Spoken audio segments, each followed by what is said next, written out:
for gay and lesbian rights. That's right. She's the champion of women. Glass ceiling, the whole bit. All right, so Saudi Arabia, UAE, Oman, Kuwait, all these countries that practice Sharia, women in Saudi Arabia can't drive. They're told by men how to dress. They have to get a man's permission to go to school or work. We know that they can't leave the house without a male relative. Gays and lesbians are executed in Saudi Arabia, can be executed. You can't build a temple and you can't build a Christian church. She takes up to $25 million for the foundation, $10 million for the library. Excuse me.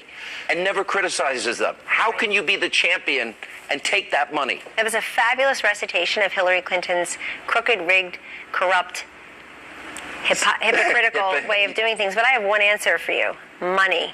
Follow the money with these people. They're low-class grifters and gifters at every turn, whether it's the money they make giving speeches, whether it's the pay-for-play at the State Department, whether it's what you just showed, which is they actually have the audacity to release a statement saying, only if she's elected, only right, if we win, it's wrong. We'll actually do the right thing. What she doesn't realize is this is part of the reason, Sean, that 11% of Americans, according to the new NBC poll, say she's honest and trustworthy. 11%, think about that.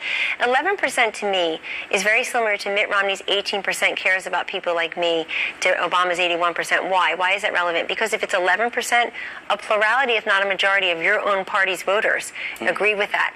So let me ask you, you come in, I think Donald Trump this week had his best week since the convention. Zogby and Rasmussen have a 2-point race. Right. It's 0.6 in the LA Times. Pew had him down 4, but a lot better than it was.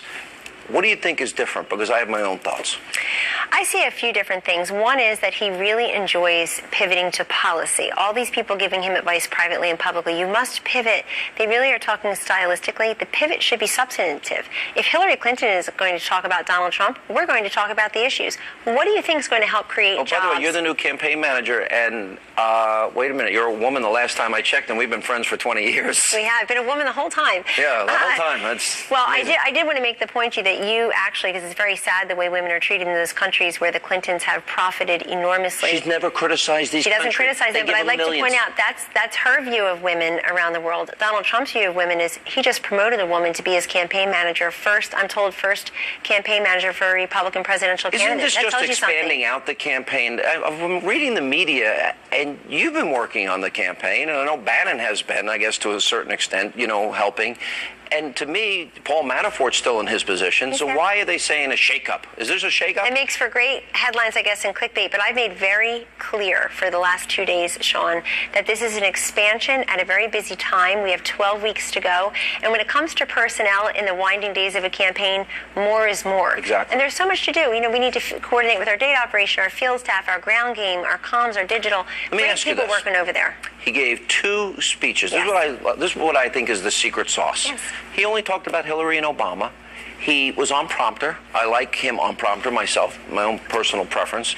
But he stayed on a very powerful Donald Trump message. It was totally him. And he made very powerful points. But he outlined the failures and offered solutions. There you go.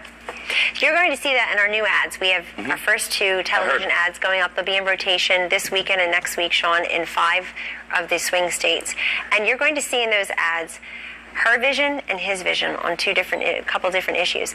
That's really the way to play this. This is a very simple election if you boil it down. I agree. Listen, it's change, it's choice, it's more the same. Supreme Court, energy. Right. It's immigration, the wall. It's rebuilding the military or not. Education top down or goes back to the states. Protecting the Second Amendment. You can say radical Islam. You repeal Obamacare or not, right? And what makes it so simple, Sean, is that they are so different on the issues. And so what you'll see from Mr. Trump, what you saw this week from him, is we're talking about fighting radical Islamic terrorism. He got very specific. He basically said, look, ISIS and its predecessors have murdered 33,000 people since 2003. But the birth and growth of ISIS happened on Obama and Clinton's watch, basically 2013. 80% of those 33,000 killed has happened in the last 3 years alone. And he gave us solutions. She wants to refer to them as our determined enemies. He refers to them as terrorists. If I would argue he found the secret sauce, and he is still Trump being Trump.